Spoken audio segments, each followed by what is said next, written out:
So guys, last video में हम लोगों ने NCERT class 12th chapter 2 electric potential and capacitance के एक्सरसाइज के क्वेश्चंस डिस्कस करे थे।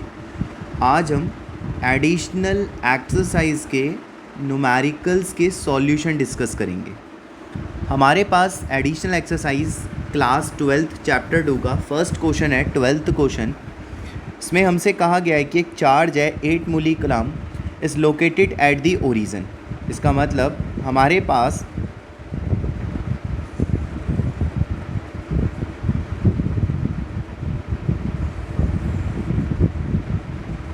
ये हमारा ओराइज़न है और यहाँ पर हमने 8 मिली कूलम, मिली कितना होता है 10 की पावर -3 होता है, तो 8 मिली कूलम का एक चार्ज हमने यहाँ पर रखा हुआ है।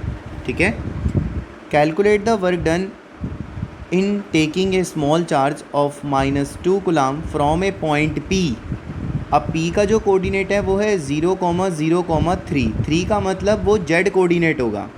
तो मैं एक काम करता हूँ, इसको मैं Z एक्सिस कंसीडर कर लेता हूँ और इसको मैं Y एक्सिस कंसीडर कर लेता हूँ, ताकि मेरी जो Z एक्सिस होगी उससे मैं ये वाली Z एक्सिस को कंसीडर कर लूँगा, X को। ठीक है, तो अभी मेरे पास पॉइंट है एक P, और जो ये P पॉइंट है इसका कोऑर्डिनेट है 0,0,3। डैट मीन्स ये यहाँ से 3 सेंटीमीटर दूर है। तो सेंटीमीटर का मतलब है 10 की पावर -2 मीटर के डिस्टेंस पर है P पॉइंट हमारा। ठीक है, 0,0,3 का मतलब आप समझ गए होंगे कि वो ओरिजिन से 3 सेंटीमीटर दूर है। टू ए पॉइंट Q, और Q का कोऑर्डिनेट है 0,4,0। तो 4 का मतलब वो Y एक्सिस पर है, तो ये मेरा Q पॉइंट है जो कि Y एक्सिस पर है। और 0,4 का मतलब है कि ये ओराइज़न से 4 सेंटीमीटर के डिस्टेंस पर है। तो 4 सेंटीमीटर कितना होता है, तो सेंटीमीटर को कन्वर्ट करेंगे 10 की पावर -2 के अंदर, इसे भी हमने कन्वर्ट कर लिया। वाया ए पॉइंट R। देखिए R की हमें ज़रूरत नहीं है यहाँ पर। ठीक है, क्यों नहीं है हमें, क्योंकि हम सब एक बात जानते हैं कि जो इलेक्ट्रोस्टैटिक वर्क डन होता है, जो हमारा इलेक्ट्रोस्टैटिक वर्क डन होता है वो कंजर्वेटिव होता है। इलेक्ट्रोस्टैटिक वर्क डन कैसा होता है, कंजर्वेटिव होता है। और कंजर्वेटिव होता है इसका क्या मतलब है, कंजर्वेशन हमने 11th क्लास में पढ़ा होगा, कंजर्वेटिव और नॉन कंजर्वेटिव फोर्सेस। तो इलेक्ट्रोस्टैटिक वर्क डन कंजर्वेटिव होता है। कंजर्वेटिव का मतलब वो सिर्फ 2 चीज़ों पे डिपेंड करता है कि उसका इनिशियल पॉइंट क्या है और उसका फाइनल पॉइंट क्या है। वो सिर्फ इन 2 चीज़ों पर डिपेंड करता है, राइट। तो मैं सिर्फ अपने इनिशियल पॉइंट और मैं सिर्फ अपने फाइनल पॉइंट को देखूंगा, इसके अलावा मैं किसी और पॉइंट को नहीं देखूंगा। तो मेरा इनिशियल पॉइंट P है और फाइनल पॉइंट मेरा क्या था, Q था। तो यहाँ पर जो R पॉइंट हमें दे रखा है वो इर्रेलेवेंट है, उसकी मुझे कोई ज़रूरत नहीं है यहाँ पर। ठीक है, तो मैं वर्क डन निकालना चाहता हूँ क्योंकि मैं P से Q पे जा रहा हूँ। तो मैं एक काम करता हूँ, सबसे पहले मैं यहाँ पर P पॉइंट का वर्क डन निकाल लेता हूँ। तो P पॉइंट का वर्क डन कैसे निकलेगा, KQ/R फॉर्मूला होता है हमारे पास, KQ/R। तो मैंने यहाँ पर K की जगह रखा 9 × 10 की पावर 9, यहाँ पर Q की जगह रखा 8 मिली, मिली है 10 की पावर -3 अपॉन में R। तो R कितना लेंगे हम, 3 × 10 की पावर -2। तो बच्चों ये कैलकुलेशन हमारे पास आ जाएगी 3 3 × 9, 8 3 × 24, ये हो गया। 2 ऊपर जाएगा 11, और 11 में से 3 को हम हटा देंगे तो 10 की पावर 8। इतना वोल्ट ये मेरा आ गया है। अगर किसी भी बच्चे को कैलकुलेशंस में कोई प्रॉब्लम होगी तो वो मुझसे डिस्कस कर लेगा। ठीक है, आगे बढ़ते हैं यहाँ से हम। इसके बाद मैं Q पॉइंट पर का भी पोटेंशियल निकाल लेता हूँ। तो मेरे Q पॉइंट पे भी सेम फॉर्मूला चलेगा, KQ/R। और जब मैं यहाँ पर कैलकुलेशन करूँगा KQ/R की, तो ये हो जाएगा 9 × 10 की पावर 9, एंड Q होगा हमारा 8 × 10 की पावर -3 क्योंकि मिली कूलम था, एंड R हो जाएगा 4 × 10 की पावर -2। तो यहाँ से 4 2 ज़ा 8 हो जाएगा, तो 9 2 ज़ा 18 होता है हमारा। तो ये हो जाएगा 18, और 2 ऊपर जाएगा तो 11, और इसमें से हम 3 हटा देंगे तो ये हो जाएगा हमारा 8 वोल्ट। तो P और Q पॉइंट के जब मेरे पास वोल्टेज आ गई है तो मैं इससे आगे मुझे क्या निकालना था, वर्क डन निकालना था। ठीक है, तो मैं यहाँ पर वर्क डन का फॉर्मूला लिखूँगा जो पोटेंशियल के टर्म्स में होता है, वर्क डन अपॉन में चार्ज। और किस चार्ज को आप लेके जा रहे थे, देखिए क्वेश्चन में मेंशन है कि आप जिस चार्ज को लेके जा रहे हैं वो है 2 × 10⁻⁹ इजिकल टू फाइनल यानी कि Q पॉइंट माइनस इनिशियल यानी कि P पॉइंट। ऐसे ही लिखते हैं हम फॉर्मूला। अब हम यहाँ पर क्या करने वाले हैं, वर्क डन का फॉर्मूला लिखने वाले हैं, ये है -2 × 10⁻⁹। यहाँ पर P पॉइंट और Q पॉइंट दोनों का पोटेंशियल क्या करा जाएगा, माइनस करा जाएगा। आप माइनस कर सकते हैं। Q है 18 × 10⁸ और P है 24। तो 18 में से 24 अगर आप माइनस करेंगे तो आपके पास बचेगा 6 × 10⁸ इतना बचेगा आपके पास। और जब आप इसकी मल्टीप्लाई करेंगे तो माइनस माइनस आपके लिए प्लस हो जाएगा, यानी कि 6 × 2 = 12 हो जाएगा। और साथ में आपके पास 10⁻⁻1 निकलेगा। इसको आप लिख सकते हैं 0 नहीं 10⁻⁻1 है तो आप इसे लिख सकते हैं बच्चों 1.2 जूल। यानी कि इस पूरे क्वेश्चन का जो वर्क डन आएगा वो कितना आएगा, 1.2 जूल। राइट, तो हमारा फर्स्ट क्वेश्चन होता है। चलिए सेकंड क्वेश्चन की तरफ चलते हैं। तो नेक्स्ट क्वेश्चन है हमारा क्वेश्चन नंबर 13। इसमें कहा गया है कि आपके पास एक क्यूब है, उसका साइड B है, उसका साइड कितना है, B है। तो एक क्यूब मेरे पास है, तो एक रफली स्ट्रक्चर मैंने क्यूब का यहाँ पर यूज़ करा है। तो मेरे पास एक क्यूब है, ये देखिए इस तरह से। अब क्यूब के 8 वर्टेक्स होते हैं किनारे, 1 2 3 4 ऐसी है 5 6 7 8। There are 8 vertex in this shape. ठीक है, तो क्यूब के पास कितने वर्टेक्स होते हैं, 8 होते हैं। अब इसने कहा है कि अगर हर वर्टेक्स पे जाके हम Q चार्ज रख दें तो ऑब्वियस सी बात है 8 चार्जेस आपने रखे होंगे। तो पोटेंशियल बताइए। तो टोटल पोटेंशियल जब हम निकालेंगे तो मैं 8 टाइम्स लिखवा लूँगा V को, क्योंकि मैंने यहाँ पर जो है कितने चार्ज रखे होंगे, 8। और मुझे पता है कि 1 से फॉर्मूला चलता है KQ/R। पर हमें पोटेंशियल सेंटर पर निकालना है।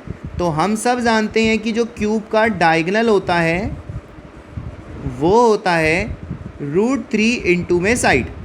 लेकिन हमें पूरा डायगोनल यूज़ नहीं करना, हमें सेंटर तक जाना है।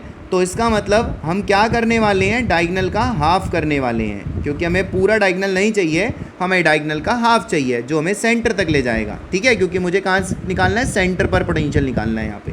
तो मैं √3/B का क्या कर दूंगा, हाफ कर दूंगा। और इस वैल्यू को जब यहाँ यूज़ करूँगा तो ये हो जाएगा 8KQ/में √3/2 ऑफ R। R की जगह मैं क्या यूज़ कर सकता हूँ, B यूज़ कर सकता हूँ। तो मेरे पास ये वैल्यू आ जाएगी पूरी की पूरी 16KQ/में √3 ऑफ B। तो ये मेरा टोटल क्या निकल के आ जाएगा, पोटेंशियल। अगर बच्चों इस क्वेश्चन में इलेक्ट्रिक फील्ड भी पूछ रहा है, वो कितनी आएगी, 0 आएगी। 0 आने का क्या रीज़न है, आप सब जानते हो कि अगर मान लो 2 चार्ज हैं सेम, मुझे बीच में फील्ड चाहिए। ठीक है, तो मैं यहाँ पे टेस्ट चार्ज रखता हूँ। अब ये भी पॉजिटिव है, ये भी पॉजिटिव है। ठीक है, तो ये इधर फील्ड लगाएगा इस पर, ये इधर फील्ड लगाएगा इस पर। तो अपोजिट फील्ड क्या करती हैं, एक दूसरे को कैंसिल। सेम केस यहाँ बनेगा। 4 चार्ज ऊपर हैं, 1 2 3 4, तो इनकी फील्ड कहाँ जाएगी, नेट नीचे, रिपेल के कारण। फिर कितने हैं ये, नीचे भी 4 हैं, 1 2 3 4, नीचे भी 4 हैं, तो इनकी फील्ड कहाँ जाएगी, नेट ऊपर। तो ओवरऑल सिमेट्री ऊपर की नीचे को क्या कर रही होगी, माइनस कर रही होगी। तो सिमेट्री की वजह से इस क्वेश्चन में जो इलेक्ट्रिक फील्ड होगी सेंटर पर, वो भी कितनी मानी जाएगी, 0। राइट, चलिए नेक्स्ट क्वेश्चन पे चलते हैं। सो गाइस, हमारे पास आता है क्वेश्चन नंबर 14। क्वेश्चन नंबर 14 में हमसे कहा गया है कि आपके पास 2 स्फीयर हैं, यानी कि 2 चार्जेस हैं हमारे पास।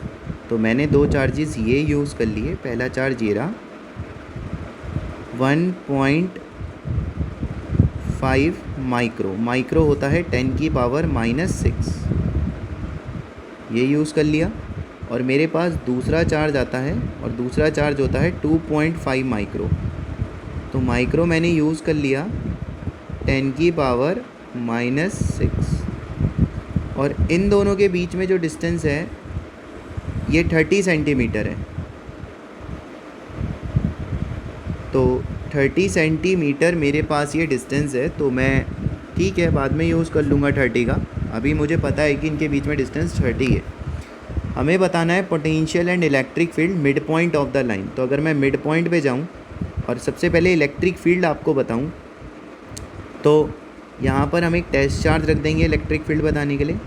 ये पॉजिटिव चार्ज है ए पर, तो ये इसे इधर की तरफ इलेक्ट्रिक फील्ड देगा ये, और ये वैल्यू जो होगी ये हो जाएगी के क्यू अपॉन में आर। बता सकते हैं आप आर कितना होगा? टोटल डिस्टेंस 30 था तो मिड पॉइंट पे 15 हो जाएगा, हाफ हो जाएगा। सेंटीमीटर है तो मीटर में कन्वर्ट करेंगे 10 की पावर -2 का स्क्वायर, क्योंकि के क्यू बाय आर स्क्वायर। आप इस वैल्यू को सॉल्व करेंगे इलेक्ट्रिक फील्ड की, तो जब आप इस वैल्यू को सॉल्व करेंगे इलेक्ट्रिक फील्ड की, तो ये वैल्यू हमारे पास के की जगह यूज़ होगा 9, डेसिमल हटाएंगे तो नीचे एक 0 इंक्रीज़ हो जाएगा। 9 इंटू 10 की पावर 9, 15 इंटू 10 की पावर -6, 15 इंटू 15 क्योंकि नीचे स्क्वायर है बच्चों, 10 की पावर -4 इंटू में 10। 15 से 15 कैंसिल हो गया हमारा, ठीक है। तो ये वैल्यू आ रही है हमारे पास 9/15, 10 की पावर -3 ऊपर जाएगा, 9 में ऐड हो जाएगा तो 12, उसमें 6 को हटा देना तो 10 की पावर 6 बचेगा, राइट। अब हम बी के द्वारा इलेक्ट्रिक फील्ड निकालते हैं। तो बी वाला चार्ज ये है और ये इस तरफ को इलेक्ट्रिक फील्ड निकाल रहा है बी पे, तो ये वैल्यू हमारे पास कितनी आएगी, आइए इसके ऊपर बात करते हैं। के क्यू की जगह हम रखेंगे 2.5 इंटू 10 की पावर -6 अपॉन में आर होगा 15 सेंटीमीटर, सेंटीमीटर का मतलब 10 की पावर -2 का स्क्वायर, ठीक है।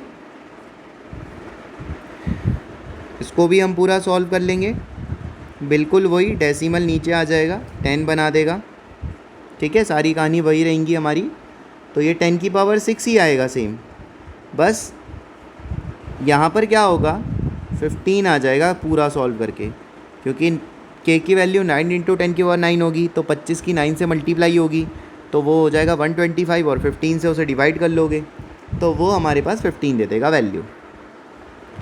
अब जब दो वेक्टर अपोजिट होते हैं इस तरह से, तो हम टोटल निकालने के लिए उनका क्या करते हैं, उनको माइनस करते हैं। तो हम क्या करेंगे, बड़ी वैल्यू में से बी में से ए को माइनस कर देंगे। तो जब हम दोनों संख्याओं को, इसको और इसको जो हमने यहाँ पर फाइंड करी है, तो जब हम दोनों वैल्यू को यहाँ पर माइनस करते हैं तो माइनस करने पर हमारे पास आएगा 4 इंटू 10 की पावर 5 न्यूटन पर कूलम, ठीक है। और डायरेक्शन जो होगी टोटल की वो बी की डायरेक्शन में होगी, क्योंकि बी की वैल्यू बड़ी है, ओके।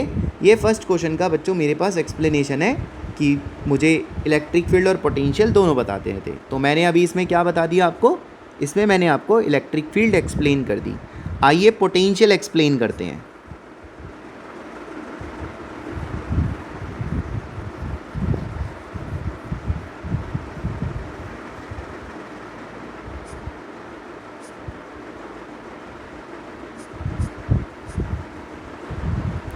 अगर आप पोटेंशियल की बात करते हैं इस मिड पॉइंट पे, तो यहाँ से डिस्टेंस 15 सेंटीमीटर, यहाँ से भी डिस्टेंस 15 सेंटीमीटर, तो टोटल पोटेंशियल हम दोनों चार्जेस से लिख देंगे। ए से पोटेंशियल लिखेंगे के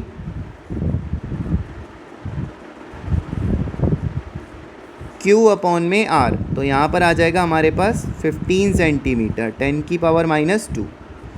फिर B से लिखेंगे K Q अपॉन में R, तो यहाँ से भी हमारे पास आ जाएगा 15 सेंटीमीटर, उसको भी हम मीटर में कन्वर्ट कर लेंगे -2 करके। इन दोनों वैल्यूज़ को जब आप ऐड करेंगे तो ये आ जाएगा 2.4 × 10⁵ वोल्ट। तो ये हमारे पास फर्स्ट पार्ट की इलेक्ट्रिक फील्ड और पोटेंशियल का जवाब आ जाएगा, राइट। चलिए इसके सेकंड पार्ट की तरफ चलते हैं। इसके बी पार्ट में बच्चों आप लोगों से जो बोला गया है वो ये बोला गया है कि जिस तरह से तुमने अभी सारा कैलकुलेशन परफॉर्म करा, अब बिल्कुल ऐसी आप परफॉर्म करेंगे, पर कहाँ के लिए, ध्यान से सुनना। अब आपको कैलकुलेशन परफॉर्म करनी है 10 सेंटीमीटर फ्रॉम मिड पॉइंट से, मतलब यहाँ से 10 सेंटीमीटर ऊपर, मतलब कि यहाँ कहीं पर। तो ये डिस्टेंस जो है यहाँ से, ये डिस्टेंस जो है ये है 10 सेंटीमीटर। तो सेंटीमीटर को मैं यहीं पे कन्वर्ट कर लेता हूँ 0.10 लिख के, तो मीटर में मैंने यहीं कन्वर्ट कर लिया इन्हें, ठीक है। इसके अलावा ये 15 सेंटीमीटर था, तो मैं इसे भी कन्वर्ट कर देता हूँ 0.15 इसको लिखा एंड 0.15 इसको लिखा, दोनों को 0.15 यूज़ कर लिया। अब मैं इस पॉइंट पर सबसे पहले पोटेंशियल बताऊँगा। तो सबसे पहले तो मुझे ये पता होना चाहिए कि यहाँ से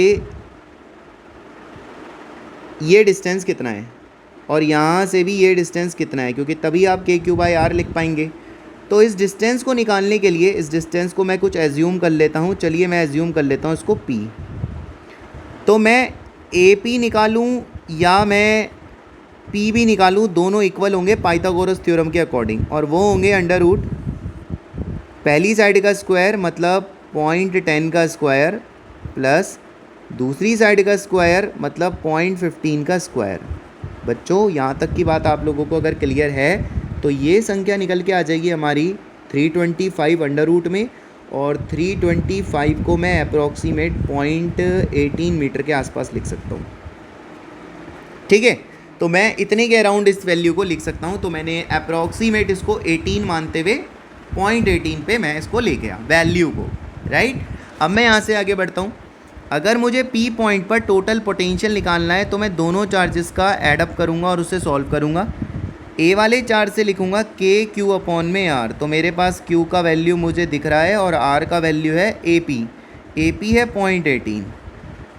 फिर B के लिए वैल्यू लिखूँगा KQ/R, यानी कि मैंने यहाँ पर इसका भी वैल्यू लिखा, और नीचे R यानी कि यहाँ पर भी मैंने 0.18 लिखा, राइट।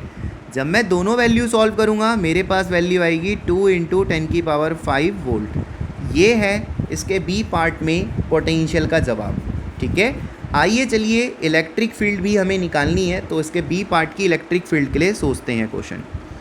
बच्चे ये पोटेंशियल के बाद जब आप इलेक्ट्रिक फील्ड की बात करते हैं तो अगर किसी भी पॉइंट पे आपको इलेक्ट्रिक फील्ड चाहिए तो सबसे पहले वहाँ पर आप टेस्ट चार्ज का यूज़ करते हैं। ये मैंने टेस्ट चार्ज रखा, तो A इसको इधर की तरफ रिपेल कर देगा, this is electric field due to A। और आपको भी पता है कि वो फॉर्मूला जो होगा A से वो होगा KQ/R। तो मैं यहाँ पर K लिखता हूँ, यहाँ पर मैं Q लिख देता हूँ और यहाँ पर मैं R भी लिख देता हूँ जो कि 0.18 है। ये लिख दिया मैंने KQ/R। ये वैल्यू आपकी अप्रॉक्सीमेट निकल के आएगी 0.42 × 10⁶ के आसपास। आप एक बार खुद भी इसको चेक करेंगे, ठीक है, खुद के एंड से भी इस वैल्यू को एक बार चेक कर लेंगे। इसी तरह से मैं B से निकालने की कोशिश करता हूँ। KQ/R, Q लिखेंगे 2.5 × 10⁻⁻6 अपॉन में R जो कि 0.18 का स्क्वायर है, लिख दिया। और ये वैल्यू भी हमारी जो निकल के आएगी, ये वैल्यू निकल के आएगी 0.69 × 10⁻6। तो ये वैल्यू भी हमारे पास निकल के आ गई, और हम जानते हैं कि प्लस प्लस को इस तरफ को रिपेल करेगा, ठीक है। तो ये मेरे किसका है, ये मेरा B है। अब इलेक्ट्रिक फील्ड क्या होती है, वेक्टर होती है। तो वेक्टर होती है तो यहाँ पर आप क्या यूज़ कर सकते हैं, देखिए मैं आपको बताता हूँ। ये एंगल थीटा है, ये एंगल भी थीटा होगा, आपको पता है। तो फिर ये ओवरऑल एंगल 2θ हो जाएगा ना, वर्टिकल अपोजिट एंगल है हमारे पास, ठीक है। तो ये बीच में आपको 0.10 लिखा हुआ दिख रहा था, तो मैं उसको थोड़ा और ठीक से लिख देता हूँ नीचे। 0.10 मीटर। अब थीटा और 0.10 में आपको डिफरेंस दिखेगा। तो ठीक है, दो इलेक्ट्रिक फील्ड हैं, बीच में एंगल आपको 2 थीटा दिख रहा है। तो टोटल निकालने के लिए आप क्या करेंगे, टोटल निकालने के लिए आप चलेंगे अंडर रूट लेके। अंडर रूट फर्स्ट वैल्यू का स्क्वायर प्लस सेकंड वैल्यू का square plus first second and overall angle between them is 2 theta. ऐसी है हमारे पास, ठीक है। अब यहाँ पर हम ए का वैल्यू यूज़ कर लेंगे और बी का यूज़ कर लेंगे। तो ए का वैल्यू हम क्या रखने वाले हैं, ये फॉर्मूले में बी का वैल्यू क्या रखने वाले हैं, ये रख लेंगे। रखिए, कितना आएगा, यहाँ पे रखोगे तो 0.42 इंटू 10⁶ का स्क्वायर, 0.69 इंटू 10⁶ का स्क्वायर, 2 आगे यूज़ कर रहे हैं वैल्यू, मैंने रफ कर रहा हूँ क्योंकि यहाँ पर स्पेस चाहिए काफ़ी बड़ा। 0.42 इंटू 10⁶, आगे रूट को कंटिन्यू रखेंगे, 0.69 इंटू 10⁶। अभी भी मुझे cos 2 थीटा चाहिए जिसका वैल्यू मेरे पास नहीं है। तो बच्चों एक काम करता हूँ कि मैं यहाँ से cos थीटा निकाल लेता हूँ। क्या निकाल लेता हूँ, cos थीटा। cos थीटा कितना आएगा, cos थीटा आएगा बेस अपॉन हाइपोटेन्यूज। तो इस ट्राइंगल का बेस होगा इतना और हाइपोटेन्यूज आपने निकाला था 0.18, ठीक है। cos थीटा कितना हो जाएगा 0.10 और ये कितना हो जाएगा हमारे पास, ये हो जाएगा 0.18। तो ये ओवरऑल आ जाएगा 5/8, 5/8 आ गया। पर मुझे चाहिए cos 2 थीटा। अब देखिए cos 2 थीटा के लिए मैं क्या करूँगा, मैं यहाँ पर cos 2 थीटा का फॉर्मूला यूज़ करूँगा जो कि हमारे पास होता है 2 cos स्क्वायर थीटा -1, यही होता है। और यहाँ पर ये वैल्यू मैं फ़िक्स कर दूँगा। तो मैं इस वैल्यू को cos थीटा की वैल्यू को यहाँ रखूँगा, स्क्वायर करूँगा तो 25/64 हो जाएगा। 2 से मल्टीप्लाई करूँगा तो वो हमारे पास 50/64 हो जाएगा। 50/64 होने का मतलब है कि वो पूरा कैंसिल होगा और मैं यहाँ पर एक वैल्यू लिख रहा हूँ, वो वैल्यू आ जाएगी 7,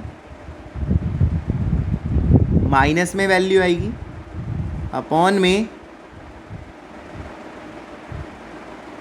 5/8 का स्क्वायर करेंगे तो 25/64, 2 से मैंने मल्टीप्लाई करना है उसको, ठीक है। तो मेरे पास हो गया 32, तो वैल्यू आएगी -7/32। तो cos 2 थीटा का ये वैल्यू यहाँ यूज़ करा जाएगा -7/32। और एक ओवरऑल आंसर मैं अप्रॉक्सीमेट जो आपको बता रहा हूँ वो निकल के आ जाएगा यहाँ से। cos 2 थीटा की जगह जब आप वैल्यू यूज़ करेंगे -7/32 तो एक ओवरऑल वैल्यू 6 के अराउंड ये आपकी आ जाएगी 6.6 10⁵ वोल्ट पर मीटर, ठीक है। मैंने एक अप्रॉक्स वैल्यू का यूज़ करा है, इस पर कमेंट जो है आप अपने हिसाब से सोचें। आपको अगर लगता है कि हम cos 2 थीटा का वैल्यू किसी और तरीके से लिख सकते हैं या रूट हम ऐसे कर सकते हैं या पॉइंट में कोई दिक्कत हो सकती है, तो आप एक प्रॉपर कैलकुलेशन के लिए एक कैलकुलेटर का यूज़ कर सकते हैं। मैं एक अप्रॉक्स वैल्यू आपको बता रहा हूँ कि जब मैं cos 2 थीटा का वैल्यू यहाँ पर 7/32 रखूँगा तो मेरा कैलकुलेट करने पर बच्चों क्या आंसर आएगा। तो इसने मुझसे 2 बातें पूछी थी, मैंने आपको दोनों बातों के जवाब दे दिए, राइट। कोई भी डाउट हो आप मुझे व्हाट्सएप करके पूछ सकते हैं। चलिए नेक्स्ट क्वेश्चन की तरफ चलते हैं। बच्चों यहाँ पर जो क्वेश्चन नंबर 15 हमें प्रोवाइडेड है, नेक्स्ट क्वेश्चन, इसमें हमें एक सेल दी गई है सर्कुलर और यहाँ पर 2 रेडियस का यूज़ करा गया है। तो मान लेते हैं कि मेरे पास एक कंडक्टिंग शेल है। मैंने आपको पहले भी बताया कि जो कंडक्टर होता है वो अपने सारे चार्ज को आउटर सरफेस पे रखता है। कहाँ रखता है, आउटर सरफेस पे ये रखता है। तो इस तरह से मैंने एक सॉलिड स्फीयर लिया है आपको समझाने के लिए और उसमें एक कैविटी तैयार करी है, मतलब एक खाली जगह। मैं मान लेता हूँ कि यहाँ पर मुझे इस क्वेश्चन के अंदर इनर रेडियस R1 दिया गया है और मैं मान लेता हूँ कि मुझे जो आउटर रेडियस यहाँ पर दिया गया है वो R2 दिया गया है। अगर मैं a spherical shell inner radius R1 and outer radius R2 has a charge Q और हमने इसे चार्ज Q दिया है, तो कंडक्टर अपना सारा चार्ज आउटर सरफेस पर रखता है। तो यहाँ पर जितना भी चार्ज है वो सारा आउटर सरफेस पे रहेगा, जैसे कि हम पिछले लेक्चर्स की वीडियो में भी डिस्कस कर चुके हैं। अब आपने इस क्वेश्चन में एक चार्ज को सेंटर ऑफ द शेल जाके रखा है, तो यहाँ पर आकर के आपने एक पॉजिटिव चार्ज को रखा है। तो सेम क्वेश्चन हमने लास्ट लेक्चर में भी एक बार डिस्कस करा था इसका कंसेप्ट। अगर आपने यहाँ पे पॉजिटिव चार्ज रख दिया तो इनर सरफेस पर सबसे पहले नेगेटिव चार्ज क्रिएट होगा। आप मेरी लास्ट लेक्चर की वीडियोस में भी इस कंसेप्ट को देख सकते हैं, ऐसा क्यों। और सेम अमाउंट का ही नेगेटिव चार्ज यहाँ पर क्रिएट होगा, राइट। और सारा जितना नेगेटिव अंदर आया है उतना ही पॉजिटिव चार्ज बाहर रह जाएगा, यानी कि बाहर क्यू चार्ज और यहाँ पर क्रिएट होगा। तो आपके अब हम जानते हैं कि सिग्मा क्या होता है, चार्ज अपॉन एरिया होता है। तो यहाँ पर इनर और आउटर पर सिग्मा पूछा गया है, यानी कि सरफेस चार्ज डेंसिटी पूछा गया है, जिसे हम सिग्मा कहते हैं। तो अगर मैं आपको आउटर सरफेस का सिग्मा बता रहा हूँ तो आउटर सरफेस पर चार्ज है Q प्लस Q और उसका एरिया होगा 4πr2 का स्क्वायर, क्योंकि वो स्फेयर है। अगर मैं इनर सरफेस का आपको सिग्मा बताऊंगा तो इनर सरफेस पर चार्ज है -Q और वहाँ पर जो चार्ज होगा वो लिखा जाएगा एरिया 4πr1 का स्क्वायर, क्योंकि उसका एरिया R1 है। नेक्स्ट बी पार्ट में आपसे पूछा गया है, is electric field inside a cavity zero. क्या इलेक्ट्रिक फील्ड कैविटी के अंदर ज़ीरो होगी?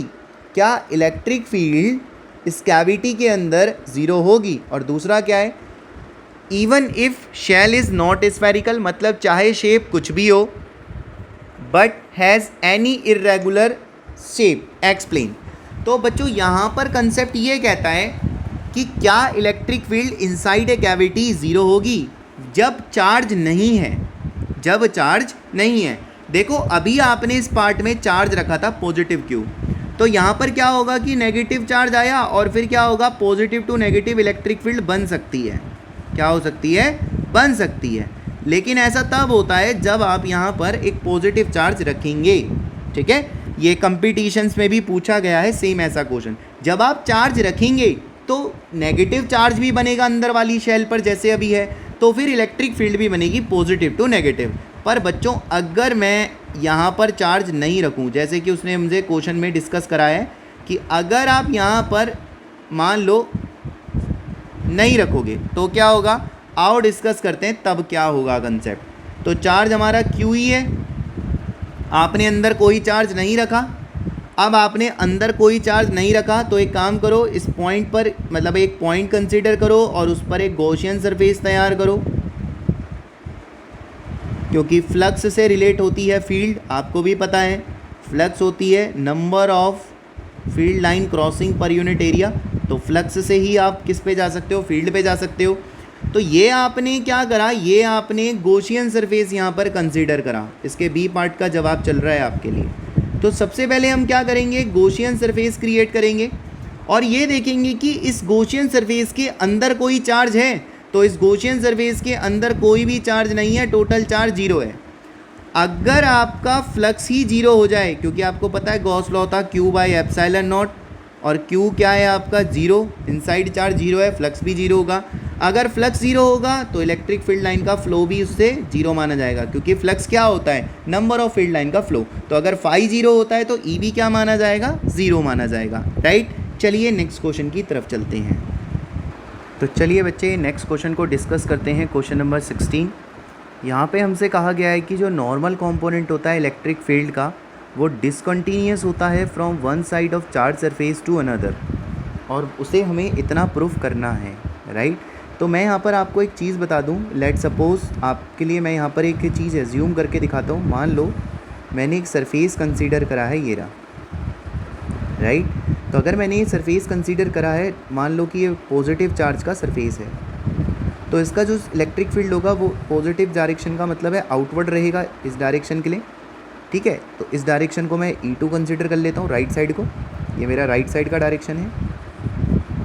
और अगर मैं इसके पीछे वाली प्लेट से इलेक्ट्रिक फील्ड देखता तो वो भी इस तरह से पीछे की तरफ निकलता, तो इस फील्ड को मैं E1 कंसीडर कर लेता हूँ, ये मेरा लेफ़्ट साइड का फील्ड है। तो देखिए जो E1 है वो E2 की तरफ को नहीं है और जो E2 है वो E1 की तरफ को नहीं है, यानी कि यहाँ पर इस तरह का फील्ड नहीं है जो कि एक एक साइड से दूसरी साइड पे जा सके। ये मेरी राइट साइड है, तो राइट साइड के लिए मेरा एक अलग ही इलेक्ट्रिक फील्ड है E2, और ये मेरा लेफ़्ट साइड है, और लेफ़्ट साइड के लिए मैंने अलग ही इलेक्ट्रिक फील्ड यूज़ करा है E1।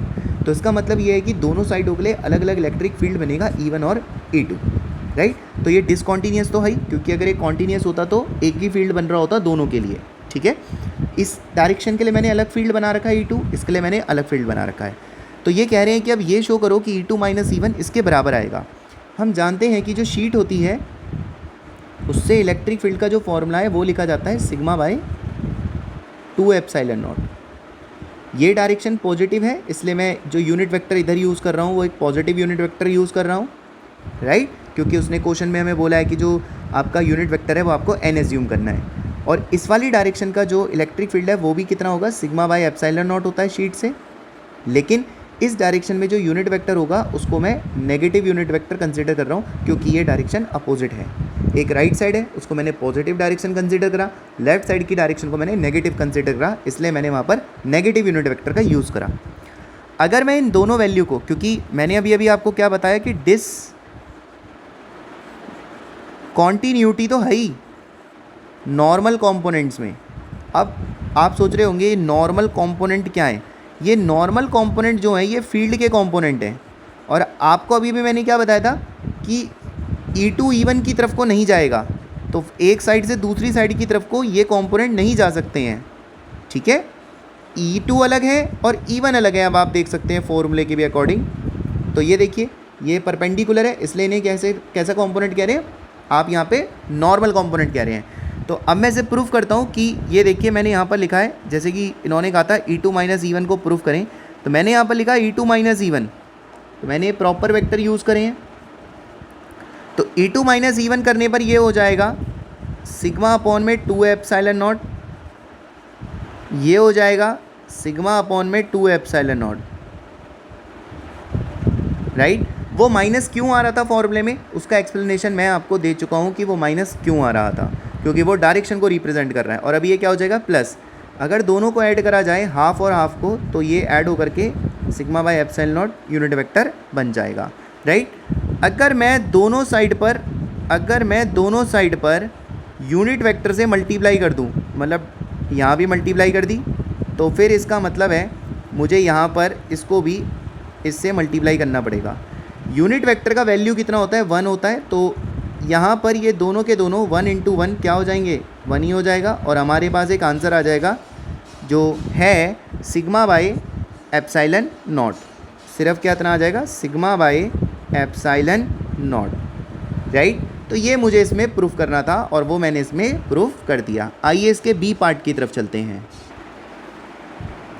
बच्चों उसके बी पार्ट में कह रहा है कि अभी तुमने नॉर्मल कंपोनेंट प्रूफ करा है डिसकॉन्टीन्यूअस होता है, अब आप ये प्रूफ करो कि जो टेंजेंशियल कंपोनेंट होता है वो कॉन्टीन्यूअस होता है from one side of a charge to another, वो कॉन्टीन्यूअस होता है, ठीक है।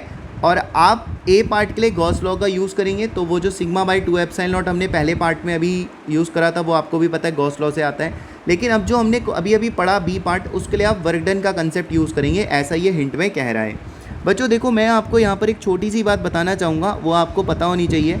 मान लो मेरे पास कोई सरफेस है, ये देखिए, मान लो मेरे पास कोई सरफेस है और इससे इलेक्ट्रिक फील्ड है E किसी एंगल से, और यहाँ पर एक चार्ज रखा हुआ है पॉजिटिव Q।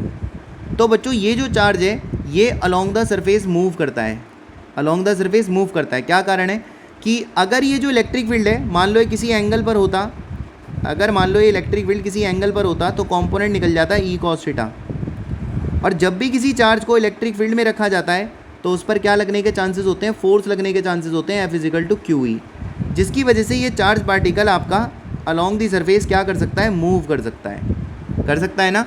इसका मतलब क्या है कि अगर कोई चार्ज मूव कर रहा है किसी सरफेस पर तो उसके पास एक कंपोनेंट होगा, और ये जो कंपोनेंट है इसे कहते हैं टेंजेंशियल कंपोनेंट, क्योंकि ये सरफेस के एकदम साथ साथ हैं, टेंजेंशियल कंपोनेंट, ठीक है। पर क्योंकि हम इलेक्ट्रोस्टैट्स पढ़ते हैं और इलेक्ट्रोस्टैट्स के अंदर मूवमेंट जीरो मानी जाती है, क्योंकि स्टैटिक का मतलब होता है रेस्ट, तो यहाँ पर मूवमेंट जीरो मानी जाती है। इसका मतलब यहाँ पर टेंजेंशियल कंपोनेंट को जीरो रखा जाता है। इस वजह से अगर मैं जीरो रखूँगा टेंजेंशियल कंपोनेंट को, तो मुझे ई कॉस थीटा का वैल्यू 0 रखना होगा, और कॉस थीटा का वैल्यू 0 कब आता है? 90 पर। इस वजह से ये एंगल 90 बनाया जाता है इलेक्ट्रोस्टैट्स के अंदर। और एनसीईआरटीज़ की बुक में भी यही लिखा जाता है कि electric field always perpendicular to the surface. उसका रीज़न ये है, बट इन रियलिटी चार्ज जो है सरफेस पर मूव करेगा, और अगर मूव करेगा तो उसके पास एक टेंजेंशियल कंपोनेंट होने की संभावना हो सकती है, चाहे वो फोर्स ही क्यों ना हो, राइट। लेकिन आप जानते हो इलेक्ट्रोस्टैटिक के अंदर एक क्लोज लूप में वर्क डन कितना लिखते हैं? 0। ये बात तो आप सबको पता है ना। इलेक्ट्रोस्टैटिक के अंदर एक क्लोज लूप में ऐसे क्लोज लूप में वर्क डन आप कितना लिखते हो? तो क्लोज लूप में आप जो वर्क डन लिखते हो वो 0 लिखते हो। इलेक्ट्रोस्टैटिक के अंदर क्लोज लूप में आप वर्क डन कितना लिखते हो? 0 लिखते हो। तो अगर टेंजेंशियल कंपोनेंट हो भी गया तो भी उससे फ़र्क नहीं पड़ेगा, क्योंकि इलेक्ट्रोस्टैटिक में जो वर्क डन होता है वो final potential minus initial potential इस पर डिपेंड करता है। तो आपका फाइनल पॉइंट भी यही होता और आपका इनिशियल पॉइंट भी यही होता। अगर ये दोनों वैल्यू सेम होती तो कितना आता है ये डिफरेंस? 0। तो फ़र्क ही नहीं पड़ेगा कि टेंजेंशियल कंपोनेंट है या नहीं है, ठीक है। तो टेंजेंशियल कंपोनेंट हमारा कॉन्टीन्यूअस होता है, टेंजेंशियल कंपोनेंट हमारा कॉन्टीन्यूअस होता है, क्योंकि इसी की वजह से चार्ज सरफेस पर मूव कर पाएगा ऐसे टेंजेंशियली। पर एक क्लोज लूप में वर्क डन 0 होता है। इस वजह से यहाँ पर मैंने अभी आपको समझाया था कि मूवमेंट 0 भी आप कर देंगे तो भी ये सरफेस के परपेंडिकुलर बन जाएगा, ठीक है। आपको एक्सप्लेनेशन क्लियर हो गई। तो electric field tangential to the plate होता है, हमेशा इस बात को याद रखना, वो भी कॉन्टीन्यूअस, राइट। चलिए 17 क्वेश्चन की तरफ चलते हैं। बच्चों 17 क्वेश्चंस में हमसे क्या कह रहा है? बच्चों 17 क्वेश्चन में हमसे ये कह रहा है कि आपके पास एक charge cylindrical linear charge density lambda is surrounded by hollow axial conducting cylinder. Okay, आपसे कह रहा है कि आपके पास सिलेंडर्स हैं। तो लीजिए, मैंने यहाँ पर एक पहला सिलेंड्रिकल सरफेस एज्यूम करा है। ये मेरा फर्स्ट सिलेंड्रिकल सरफेस है पूरा का पूरा। तो यहाँ पर मैंने अपना फर्स्ट सिलेंड्रिकल सरफेस पूरी तरह से एज्यूम करा है, ठीक है।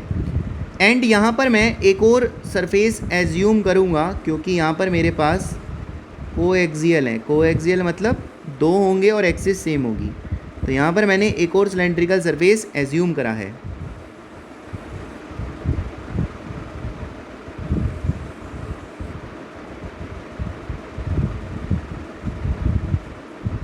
इस तरह से, राइट। और मैंने इनकी लीनियर चार्ज डेंसिटी लैम्डा है, ठीक है।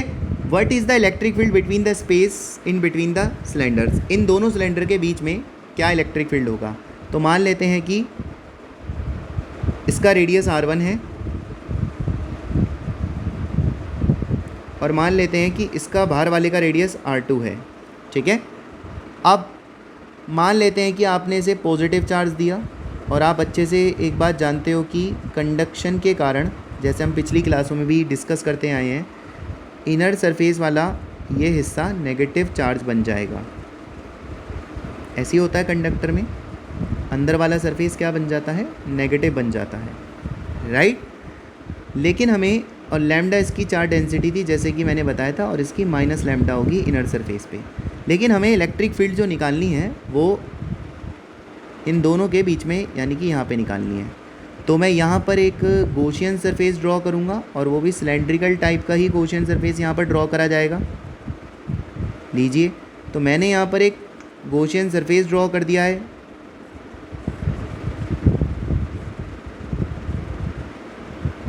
ये देखिए, तो मैंने एक सिलेंड्रिकल गॉसियन सरफेस यहाँ पर ड्रॉ कर दिया है। आप सोच के मुझे बताओ कि इस गॉसियन सरफेस के अंदर पॉजिटिव चार्ज वाला सिलेंडर है या नेगेटिव चार्ज वाला सिलेंडर आ रहा है। तो अगर मैं यहाँ पर देखूँ तो इस गॉसियन सरफेस के अंदर, ये मेरा सिलेंड्रिकल गॉसियन सरफेस है। आपको मैंने बताया कि फ्लक्स ही आपको इलेक्ट्रिक फील्ड पे ले जा सकता है, और फ्लक्स के लिए गॉस लॉ पे जाना पड़ेगा, ठीक है। तो अगर मैं यहाँ पर देखूँ तो मेरे पास इसके अंदर कितना चार्ज है? Q। तो मैं यहाँ पे चार्ज लिख लेता हूँ। चार्ज होगा लैम्डा इंटू L। अगर इस सिलेंडर की लेंथ L है तो ऐसे लिखते हैं हम, चार्ज इंटू लेंथ, ठीक है। और अब ये देखिए, पॉजिटिव चार्ज से इलेक्ट्रिक फील्ड बाहर की तरफ निकलेगी ऐसे, पॉजिटिव चार्ज से इलेक्ट्रिक फील्ड ऐसे बाहर की तरफ निकलेगी E, और इस सरफेस का जो एरिया वेक्टर होगा वो भी इधर की तरफ ही बनाया जाएगा। दोनों सेम डायरेक्शन में है, इसलिए एंगल क्या आएगा, 0। देखो ई भी इधर को ही आ रहा है, एरिया वेक्टर भी इधर को ही आ रहा है, तो एंगल भी कितना आएगा, 0 आएगा, है ना। बाकी सरफेस को इसलिए कंसीडर नहीं करेंगे क्योंकि वहाँ पर 90 आएगा, ठीक है। तो यहाँ पर मैंने फ्लक्स लिखा, फ्लक्स का फॉर्मूला लिखा ई ए कॉस 0, कॉस 0 कितना होगा 1, तो ये कितना आ जाएगा ई ए, और एरिया कितना होगा, एरिया आपको पता है 2 पाई आर एल, क्योंकि इस गॉसियन सरफेस का जो रेडियस है वो मैंने आर एज्यूम करा हुआ होगा। तो मेरा फ्लक्स आ गया। लेकिन गॉस लॉ की अगर मैं बात करूं, देखो यहाँ से तो मेरे पास ही आ रहा है, लेकिन अगर मैं गॉस लॉ की बात करूं तो गॉस लॉ क्या कहता है, total charge by epsilon not लिखेंगे। तो टोटल चार्ज कितना है आपका, तो मैंने ऊपर लिखा हुआ था टोटल चार्ज जो है वो लैम्डा एल है इस केस में, तो मैंने लैम्डा एल का यूज़ करा, ई इंटू 2 पाई आर एल, तो हमारा एल से एल कैंसिल होता है, हमारा लैम्डा कैंसिल नहीं होगा। तो मेरे पास यहाँ से ई का वैल्यू आ जाएगा लैम्डा अपॉन में 2 पाई एप्सिलॉन नॉट में आर, और यही हम फर्स्ट चैप्टर में सिलेंड्रिकल डेरिवेशन में फॉर्मूला पढ़ते हैं, राइट। चलिए नेक्स्ट क्वेश्चन की तरफ चलते हैं। तो एक सिलेंड्रिकल, आप इसे कैपेसिटर भी कह सकते हो, देखो एक साइड पॉजिटिव चार्ज है, एक साइड नेगेटिव चार्ज है, ठीक है। तो यहाँ पर हमारे पास जो इलेक्ट्रिक फील्ड आ रहा है, ठीक है, दो सिलेंड्रिकल के बीच में, वो आता है lambda upon 2 pi epsilon naught r, right. बच्चों नेक्स्ट क्वेश्चन है क्वेश्चन नंबर 18। इसमें हमसे कहा गया है in a hydrogen atom the electron and a proton are bound at a distance of 0.53 angstrom. Electron और प्रोटॉन को आपने बाउंड कर दिया है 0.53 एंगस्ट्रम पे जा कर के, यानी कि एक इलेक्ट्रॉन है और एक प्रोटॉन है, और आपको इनके चार्ज पता है 1.6 इंटू 10⁻⁻19 होते हैं। इनके बीच में डिस्टेंस है 0.53 एंगस्ट्रम। एंगस्ट्रम होता है बच्चों 10⁻⁻10 मीटर। तो इन्होंने हमें इसके बीच का डिस्टेंस भी दे दिया है। आगे ये हमसे यहाँ पर डिस्कस करते हैं, अच्छा इसके 3 पार्ट हैं। पहला डिस्कस करते हैं पोटेंशियल एनर्जी, आपको इसकी बतानी है, ठीक है। तो पोटेंशियल एनर्जी कैसे बताएंगे आप पहले पार्ट में, तो आपको पता है दो चार्ज की जो इलेक्ट्रोस्टैटिक पोटेंशियल होती है उसका फॉर्मूला होता है KQ1 Q2 बाई आर। तो हम यहाँ पर पहला चार्ज इलेक्ट्रॉन यूज़ करेंगे, दूसरा चार्ज यहाँ पर प्रोटॉन यूज़ करेंगे अपॉन में आर, और आपको पता है साइन के साथ हम इन वैल्यूज़ को रखते हैं। तो अब जब यहाँ पर आप रखेंगे 9 इंटू 10⁻⁹, यहाँ पर रखेंगे 1.6 इंटू 10⁻⁻19, यहाँ पे रखेंगे आप 1.6 इंटू 10⁻⁻19 अपॉन में आर स्क्वायर। आर कितना रखेंगे 0.53 एंगस्ट्रम, यानी कि 10⁻10। तो बच्चों ये वैल्यू सॉल्व होकर आएगी 43.47 इंटू 10⁻19 जूल, राइट। तो ये मेरे पास इस क्वेश्चन की एनर्जी आ जाती है इलेक्ट्रॉन वोल्ट के। अभी ये जूल में आई है, ठीक है, अभी ये किस में आई है, जूल में आई है, लेकिन उसने मुझे क्वेश्चन में कहा है कि पोटेंशियल एनर्जी इलेक्ट्रॉन वोल्ट में निकालनी है। तो बच्चों आपको पता होना चाहिए कि 1 जूल के अंदर 1.6 इंटू 10⁻⁻19 इलेक्ट्रॉन वोल्ट होते हैं। ये कन्वर्जन बहुत ज़्यादा काम आता है फिज़िक्स के अंदर। तो अगर मैं 1 इलेक्ट्रॉन वोल्ट की आपसे बात करता तो मैं इस वैल्यू को यहाँ ले जाता 1.6 इंटू 10⁻⁻19, क्रॉस मल्टीप्लाई करवा देता, है ना। तो 1 इलेक्ट्रॉन वोल्ट में इतना डेटा होता है, या 1 जूल में इतना होता है, ठीक है। 1 मिनट बच्चों, यहाँ पर थोड़ा सा जल्दी में मैंने एक कन्वर्ज़न उल्टा लिख दिया है। 1 इलेक्ट्रॉन वोल्ट में आपके 1.6 इंटू 10⁻⁻19 जूल होते हैं, ठीक है, ठीक कर लेना बच्चों से। तो 1 जूल के अंदर 1.6 इंटू 10⁻⁻19 इलेक्ट्रॉन वोल्ट बनेंगे, ठीक है। तो ये तो मेरा आंसर किस में है, जूल में है ना। मैं इसे क्या चाहता हूँ, इलेक्ट्रॉन वोल्ट में बन जाए भाई। तो मुझे पता है कि ये सब करना पड़ेगा, तो मैंने इस 43.47 इंटू 10⁻⁻19 को सीधा डिवाइड कर दिया 1.6 इंटू 10⁻⁻19 से, और ये आंसर हमारा इलेक्ट्रॉन वोल्ट में आ जाएगा। इलेक्ट्रॉन वोल्ट में ये वैल्यू आएगी 27.17 इलेक्ट्रॉन वोल्ट। कितनी आ जाएगी, 27.17 इलेक्ट्रॉन वोल्ट। तो ये मेरा इस क्वेश्चन का आंसर होगा इलेक्ट्रॉन वोल्ट के अंदर। बच्चों देखो, अब मुझे कभी भी कन्वर्जन का यूज़ करना हुआ तो मैं डायरेक्ट इसका यूज़ करूँगा। आप याद रखना कि 1 जूल में इतने इलेक्ट्रॉन वोल्ट होते हैं, ठीक है। अच्छा, ये आगे हमसे क्वेश्चन में कुछ और भी कह रहा है बच्चों। देखो ये हमसे क्वेश्चन में कह रहा है taking 0 of potential energy at infinity, separation of electron and proton. Okay, ये कह रहा है कि इन्फिनिटी पर पोटेंशियल 0 होता है, ठीक है। और अगर सेपरेशन की बात करें, मतलब अगर इलेक्ट्रॉन और प्रोटॉन को आप अलग अलग कर रहे हो, ठीक है। अगर आप अलग अलग कर रहे हो तो क्या आता है, ये लो मैं लिख देता हूँ यहाँ पर। आपकी जो चेंज इन पोटेंशियल एनर्जी है तो उसको कैसे लिखा जाता है आपको भी पता है, अभी कितनी है माइनस फाइनल कितनी है, या फाइनल माइनस इनिशियल, ऐसे लिखते हैं आप। इनिशियली अभी अभी आपको पता चली कि आपकी एनर्जी तो 27.17 है, क्योंकि अभी शुरुआत में तो इतनी एनर्जी है। अब आप इन्हें अलग अलग करोगे, इसको अलग कर रहे हो, इसको अलग कर रहे हो, कहाँ ले जा रहे हो, इन्फिनिटी पे। तो इन्फिनिटी पर पोटेंशियल क्या होता है, जीरो माना जाता है, और पोटेंशियल एनर्जी भी जीरो मानी जाती है, जैसे कि वो कह रहा है। तो ये मैंने चेंज लिख दिया, और ये चेंज हमारे पास जो आएगा वो आएगा 17.17 इलेक्ट्रॉन वोल्ट, राइट। तो पहले वाले क्वेश्चन का आंसर अब प्रॉपर बनता है -27.17। ये जीरो क्यों करा, क्योंकि वो उसे सेपरेट करके इन्फिनिटी की ओर ले जा रहा था, ठीक है, इसलिए मैंने इन्फिनिटी पर पोटेंशियल उसका ज़ीरो रखा है। आइए आगे बढ़ते हैं। इसका बी पार्ट, ये इसका ए पार्ट कवर। ए पार्ट में हमें पता चला पोटेंशियल एनर्जी हमारी कितनी आ रही है, 27.17, ठीक है। अभी हमें इसके नेक्स्ट पार्ट में क्या कह रहा है बच्चों इसके नेक्स्ट पार्ट में हमसे कह रहा है what is the work required to free the electron given that kinetic energy in the orbit is half of magnitude of potential energy obtained in first. कह रहा है कि जो काइनेटिक एनर्जी है वो जो है हाफ है पोटेंशियल एनर्जी जो आपको पहले पार्ट में मिली। पहले पार्ट में तो मुझे इतनी ही पोटेंशियल एनर्जी मिली थी, आपको भी पता है, ठीक है। मतलब जो हमें मिली थी वो कितनी मिली थी, वो मिली थी हमें इतनी वैल्यू मिल रही थी ना हमें। तो हमें जब इतनी वैल्यू मिल रही थी पोटेंशियल एनर्जी की, ठीक है, तो इसको मैंने 2 से क्या करा, डिवाइड करा। 13.5 के अप्रॉक्सीमेट मैं इसका यूज़ कर लेता हूँ, ठीक है। इलेक्ट्रॉन वोल्ट में मेरे पास यहीं से डेटा आ गया। अब टोटल एनर्जी कितनी आ गई इस पर, अब देखो इस पर पोटेंशियल एनर्जी तो पहली से थी 27.17, और अब इसके पास काइनेटिक एनर्जी भी आ गई 13.5, दोनों आ गई। तो कितना आएगा अप्रॉक्सीमेट ये, तो 13 में 27 घटा देंगे। फटाफट सोच के बताओ कितना आ रहा है,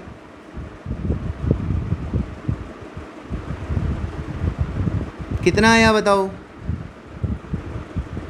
13 में 27।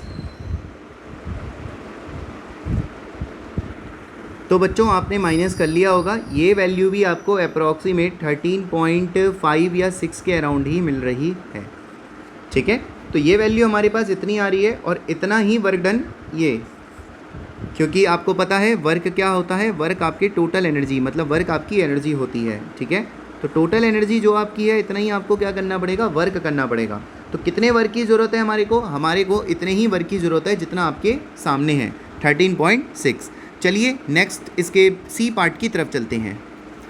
सी पार्ट में बच्चों ये हमसे क्वेश्चन कह रहा है, इस क्वेश्चन में जो भी डेटा था बच्चों वो सारा क्वेश्चन के अंदर ही प्रोवाइडेड है, ठीक है। जैसे काइनेटिक एनर्जी उसने बोला था हाफ़ करनी है, तो हमने हाफ़ कर दी, फिर टोटल एनर्जी निकाल ली।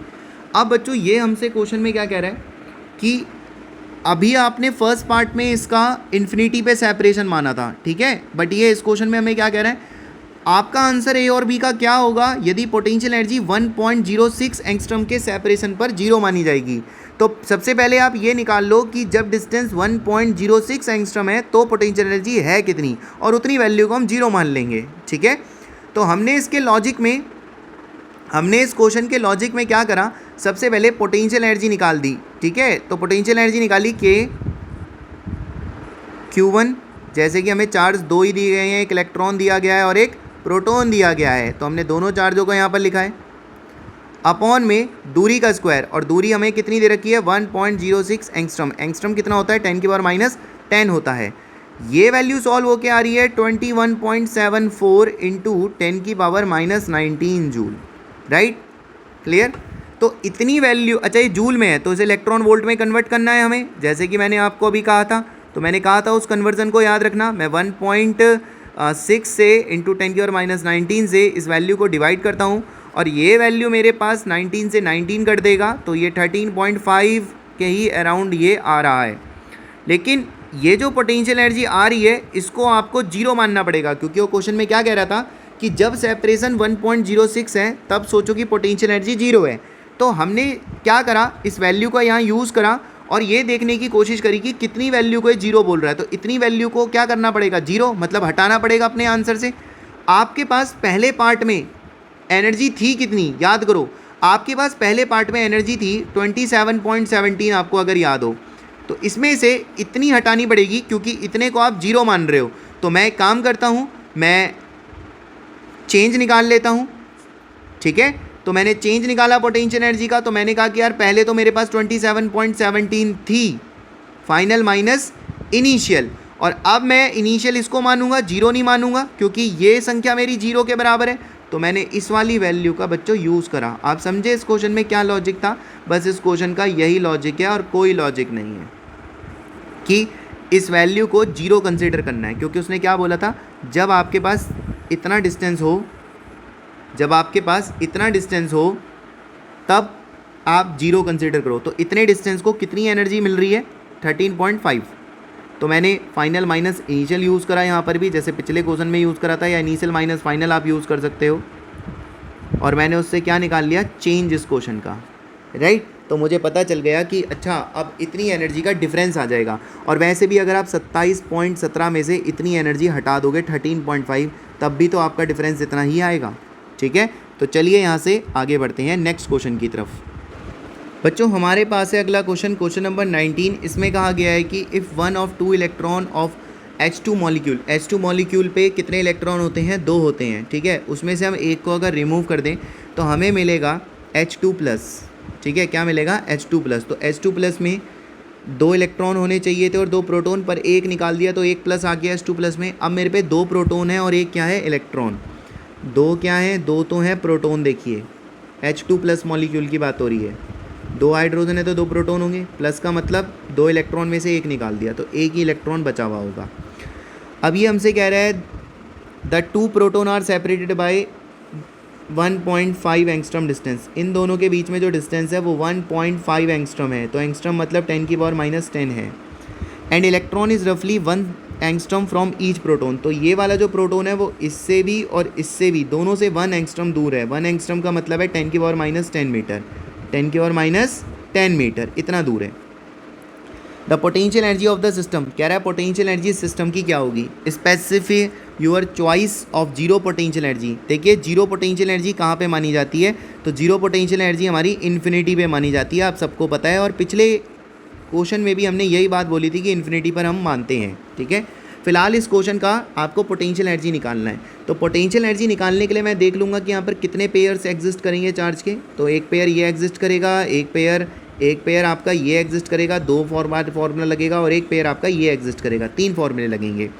तो मैं यहाँ पर टोटल एनर्जी लिख लेता हूँ K Q1 Q2। आप मेरे चार्ज को देखते रहना और आपको पेयर भी पता लगते रहेंगे मैं कौन कौन से यूज़ कर रहा हूँ। अपॉन में R मैं अकॉर्डिंग टू चार्ज लूँगा, ठीक है। फिर दोबारा लिखूँगा K Q1 Q2 अपॉन में R, ठीक है। और फिर लिखूँगा K Q1 Q2 अपॉन में R, राइट। तो मेरे को यहाँ से वैल्यू मिलेगी, K सब में कॉमन है, E स्क्वायर भी सबका कॉमन है। अब यहाँ पर देखिए जब आपने इलेक्ट्रॉन लिखा होगा तो मैं R का वैल्यू यहाँ पर यूज़ कर लूँ 1.5, क्योंकि एंगस्ट्रॉम भी सब पे कॉमन है 10⁻⁻10, ठीक है। तो इलेक्ट्रॉन प्रोटॉन के बीच में मैं यहाँ पर बस वैल्यू यूज़ कर रहा हूँ। तो जब आपने इलेक्ट्रॉन यूज़ करा है तो इलेक्ट्रॉन प्रोटॉन के बीच में 10⁻⁻10 का गैप है, तो 2 बार आपके इलेक्ट्रॉन ये वाले पेयर हैं। तो ये आएगा आपका, आप एक बार खुद से कैलकुलेट करना, ठीक है। वैसे मैंने क्या करा, मैंने बहुत सिंपल कैलकुलेशन का यहाँ पर यूज़ करा है बच्चों, वेरी सिंपल कैलकुलेशन। मैंने बस क्या करा, एंगस्ट्रॉम जो था उसे बाहर ले लिया, KE स्क्वायर ये भी बाहर ले लिया, तो इलेक्ट्रॉन के -1 बचेंगे 2 बार, और जो प्रोटॉन के बीच में गैप है वो 1.5 बन जाएगा। जब आप इस वैल्यू को सॉल्व करेंगे तो ये आएगी 19.2 इलेक्ट्रॉन वोल्ट। अगर किसी को कैलकुलेशन में कोई प्रॉब्लम होगा तो वो मुझसे पूछ सकता है। चलिए नेक्स्ट क्वेश्चन की तरफ चलते हैं। चलो बच्चों नेक्स्ट क्वेश्चन को देखते हैं। बच्चे नेक्स्ट क्वेश्चन है क्वेश्चन नंबर 20। इसमें हमसे कहा गया है कि 2 आपके पास कंडक्टिंग स्फेयर हैं, तो एक स्फेयर ये रहा और एक स्फेयर ये रहा। आपने इन दोनों को वायर से कनेक्ट कर दिया। वायर से कनेक्ट करने पर क्या होगा कि इनके जो रेडियस हैं वो A और B हैं। इनके रेडियस क्या हैं? A और B हैं, ठीक है। अब क्या होगा बच्चों कि इसमें जो है चार्ज का ट्रांसफ़र होता रहेगा, ठीक है। जब आप 2 कंडक्टर को आपस में वायर से कनेक्ट करोगे तो इस वायर के ज़रिए क्या होगा, चार्ज का ट्रांसफ़र होगा, ज़्यादा पोटेंशियल से कम पोटेंशियल की तरफ। और ये चार्ज तब जाके स्टॉप होता है जब दोनों का पोटेंशियल क्या ना हो जाए, सेम। जिस दिन दोनों का पोटेंशियल सेम हो जाएगा उस दिन चार्ज का फ्लो भी रुक जाएगा। तो V1 के लिए हमने फॉर्मूला यूज़ करा, जैसे कि हम पढ़ते हैं KQ/R। तो R यहाँ पर A है इस वाले के लिए, और यहाँ पर भी लिखा KQ/R, क्योंकि पोटेंशियल सेम होगा, चार्ज थोड़ी ना। हो सकता है कि इसका मोस्टली चार्ज इधर चले जाए तो इधर कुछ नया चार्ज बन जाए, इधर कुछ हो जाए, लेकिन अगर पोटेंशियल सेम हो गए तो फिर फ्लो नहीं करेगा। तो इसलिए मैंने दोनों के पोटेंशियल सेम रखे, क्योंकि उस वक्त के बाद चार्ज में कोई चेंज नहीं आ रहा होगा ज़्यादा। ठीक है, यहाँ से K से K को मैंने कैंसिल करा और मैंने यहाँ पर Q1/Q2 का रेशो यूज़ करा, जो कि आएगा A/B। इसलिए हमसे इलेक्ट्रिक फील्ड का रेशो पूछा है इस क्वेश्चन के अंदर। तो बच्चों हम इलेक्ट्रिक फील्ड के फॉर्मूले लिख लेंगे दोनों की सरफेस के लिए। KQ/R², इसके लिए भी लिख लेंगे KQ/R²। K से K भी कैंसिल हो जाएगा, तो ये हो जाएगा Q1/Q2 B²/A², और Q1/Q2 जो है वो हमारा A/B है, तो ये है हमारा B²/A²। B से B कट गया, A से A कट गया, आंसर निकल के आया B/A। तो ये हमारा इस क्वेश्चन में इलेक्ट्रिक फील्ड का क्या हो जाएगा, रेशो हो जाएगा, राइट। नेक्स्ट ये हमसे बोल रहा है इस क्वेश्चन के अंदर, use the result obtain to explain why charge density on sharp and pointed end points is higher than flatter portion. Okay बच्चों, ये क्वेश्चन आपको समझ में आ गया, मैं इसे रफ कर रहा हूँ। देखिए ये हमसे इसके आगे के क्वेश्चन में क्या पूछ रहा है, हमें इससे आगे ये पूछ रहा है ये कि भाई आप ये बताइए कि शार्प पोर्शन पर इलेक्ट्रिक फील्ड ज़्यादा क्यों होती है, शार्प पोर्शन पर इलेक्ट्रिक फील्ड ज़्यादा क्यों होती है। तो यहाँ पर हम क्या यूज़ कर सकते हैं, सिग्मा। सिग्मा क्या होता है, सिग्मा होता है चार्ज अपॉन में एरिया। अब क्या होता है बच्चों की, जैसे देखो फ्लैटर है, ये फ्लैटर हिस्सा है, और शार्प एंड किसे कहते हैं, शार्प एंड इसे कहते हैं, जैसे शार्प हो गया हमारा, है ना, जैसे नुकीला पेन होता है ऐसे। तो बच्चों शार्प एंड की अगर मैं इस पॉइंट की बात करूँ, P पॉइंट की, तो देखो यहाँ पर इस तरह से मैं सर्कल बना सकता हूँ, लेकिन अगर इस शार्प एंड पे बनाऊंगा तो देखो शार्प एंड पे क्या होता है, शार्प एंड पे एक बड़ा वाला सर्कल बनने को तैयार होता है। ठीक है, तो रेडियस वाली बात आ जाती है कि यहाँ पर क्या होता है, रेडियस ज़्यादा होता है, और यहाँ पर रेडियस क्या होता है, कम होता है। अब एक बात बताओ, रेडियस किससे लिंक करेगा, एरिया से। रेडियस भाई किस पे होता है, टाइम पे तो होता नहीं है ना, रेडियस एरिया का कंसेप्ट है। तो शार्प एंड जो होते हैं, शार्प एंड का रेडियस स्मॉल होता है। आप देख सकते हैं छोटा सर्कल बनेगा उस शार्प पॉइंट पे, लेकिन एक फ्लैट पोर्शन पर अगर आप बात करेंगे तो वहाँ पर तो एक बड़ा सर्कल बनने की संभावना है। ठीक है, तो शार्प एंड पर रेडियस कम होता है, एरिया कम होगा। अगर एरिया कम होगा बच्चों तो सिग्मा ज़्यादा होगा, सिग्मा क्या होगा, ज़्यादा होगा। इसीलिए बच्चों शार्प एंड पर सरफेस चार्ज डेंसिटी ज़्यादा होती है। चलिए नेक्स्ट क्वेश्चन की तरफ चलते हैं बच्चों, क्वेश्चन नंबर 21। अब आप क्वेश्चन नंबर 21 को अगर देखेंगे तो उसने हमसे बोला है कि आपके पास दो चार्ज हैं। तो ठीक है, हम दो चार्जों का यहाँ पर यूज़ कर लेते हैं। तो मेरे पास जो दो चार्ज हैं वो कुछ ऐसे हैं कि एक चार्ज मेरे पे नेगेटिव है और एक चार्ज मेरे पे पॉजिटिव है। तो ये मेरा एक पॉजिटिव चार्ज है और ये मेरा एक नेगेटिव चार्ज है। तो मैंने दो चार्जों का यहाँ पर क्या कर लिया, पूरी तरह से यूज़ कर लिया है। ठीक है, तो इसे मैं Z एक्सिस बोल लेता हूँ, इसे मैं X एक्सिस बोल लेता हूँ, इसे मैं Y एक्सिस बोल लेता हूँ। अब इसने मुझसे कहा है कि जो नेगेटिव चार्ज है वो 0,0,-A। -A का मतलब है कि ये डिस्टेंस आपका A है। चलो 0,0,-A यूज़ करते हैं। और जो ये वाला है ये डिस्टेंस आपका कितना है, 0,0,A। ये डिस्टेंस आपका 0,0,A है। ठीक है, ये हमसे कह रहा है what is the electrostatic potential at point 0,0 Z and XY 0। Okay, तो पहले एक एक करके निकालते हैं। देखिए 0,0, Z, अगर मैं आपको कोई कोऑर्डिनेट 0,0, Z दे रहा हूँ तो उसका मतलब वो पॉजिटिव Z पे होगा। तो मैं यहाँ पर वो पॉइंट कंसीडर कर लेता हूँ P। ठीक है, P कंसीडर कर लिया, पर मैं जानता हूँ कि ये वाला डिस्टेंस ओरिजिन से कितना है, A है, और ये वाला डिस्टेंस भी देखिए, ये पूरा डिस्टेंस ओरिजिन से कितना है, A, और इतना डिस्टेंस कितना होगा, Z होगा, राइट। और ओरिजिन से ये पूरा डिस्टेंस, ओरिजिन से देखिए ये पूरा डिस्टेंस भी कितना होगा, A होगा, राइट। तो मैं काम करता हूँ, पोटेंशियल लिखता हूँ पहले -Q से। तो जब मैं उस P पॉइंट पे पोटेंशियल लिखूँगा -Q से, तो लिखूँगा K Q, और डिस्टेंस सोच सकते हैं कितना होगा, Z + A। ओरिजिन से ऊपर कितना ऊपर है वो Z, और नीचे कितना है वो पॉइंट A। तो Z + A हो गया ना, चार्ज से लेके उस पॉइंट तक की दूरी। अब आप मुझे सोच के बताओ कि पॉजिटिव क्यू से डिस्टेंस कितना बनेगा। पॉजिटिव क्यू से जो डिस्टेंस बन के आएगा मेरे प्यारे बच्चों, वो कितना बन के आएगा सोचो। वो आपका बन के आएगा इसके हिसाब से a माइनस जेड। कितना बन के आएगा? a माइनस जेड बन के आ जाएगा। कितना? a minus Z. अब आप में से कोई बच्चा ये भी सोच रहा होगा, ठीक है a में से z को हटाया तो z a से बड़ा भी तो हो सकता है। देखो यार, ये भी तो हो सकता है ना बच्चों कि कुछ ऐसा हो जाए, क्या पता कि ये जो हमारा पॉइंट है, ये मैं आपसे बस एक डिस्कस कर रहा हूँ कि अगर ऐसा कंडीशन होता तो अगर मान लो मेरा चार्ज यहाँ होता, अगर मेरा पॉइंट यहाँ होता P, तो ये फिर डिस्टेंस ज़्यादा हो जाता ना, Z ज़्यादा हो जाता। तो आप मुझे बता सकते हो फिर यहाँ पर क्या लिखता?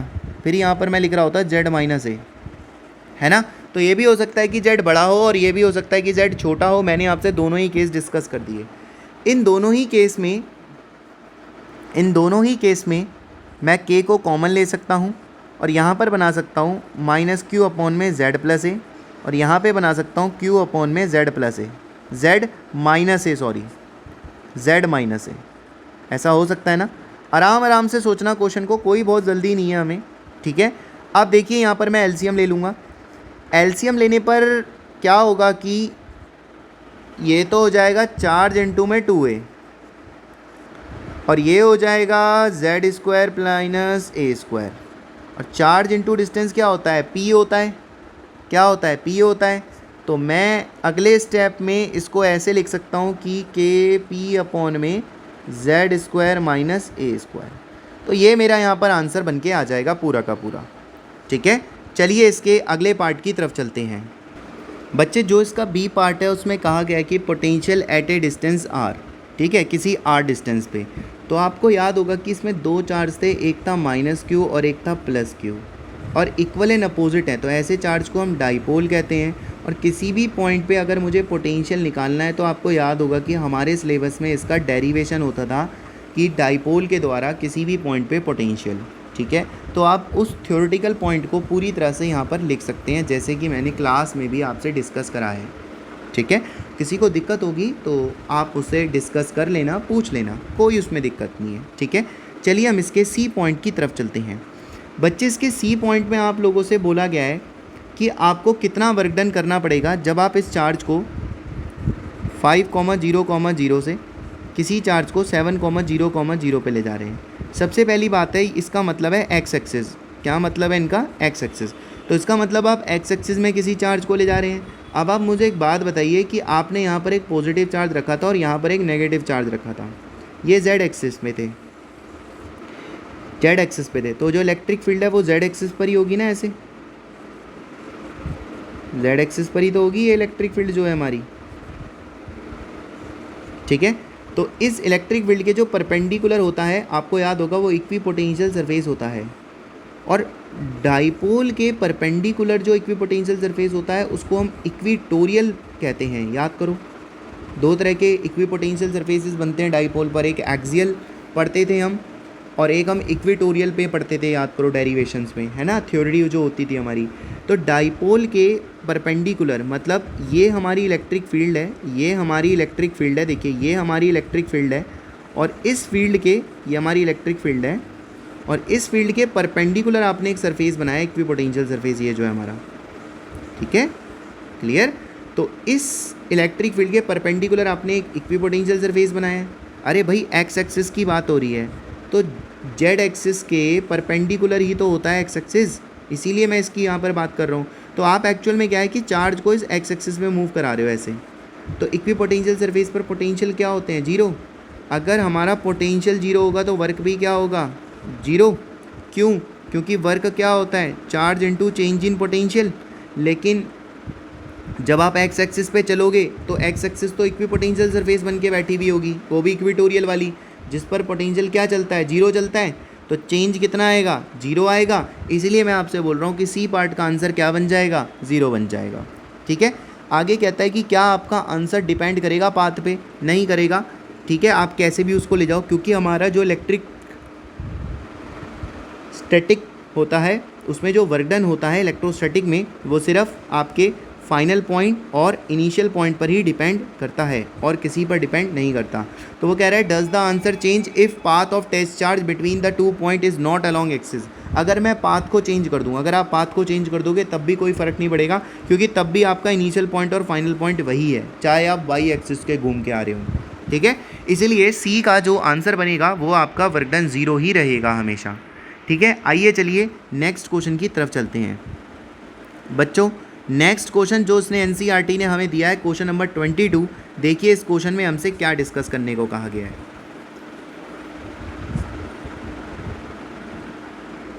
चलिए बच्चे इस क्वेश्चन को डिस्कस करते हैं।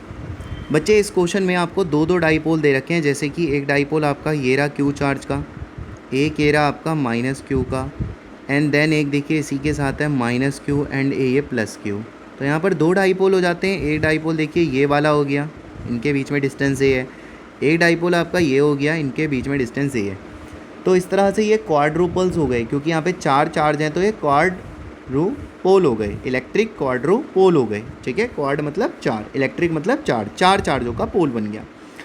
तो कह रहा है कि for a point on the axis, कह रहा है कि इनकी एक्सिस पे, ये एक्सिस है इनकी, ठीक है, एक्सिस तो पता है ना, जो कि सारे चार्जों की लाइन पे होती है। इनकी एक्सिस पर कहीं पर आपको क्या निकालना है, इलेक्ट्रिक पोटेंशियल निकालना है। सबसे आसान है, पोटेंशियल निकालना है।